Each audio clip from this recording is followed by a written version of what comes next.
Guys and girls, good evening. Take a look at this cat. I think he or she is being lost. How are you? What happened to you? Why are you here inside the mall, huh?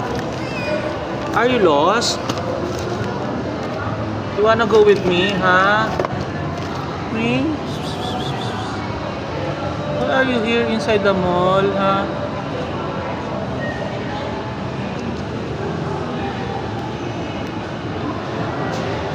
You're afraid with the umbrella, huh?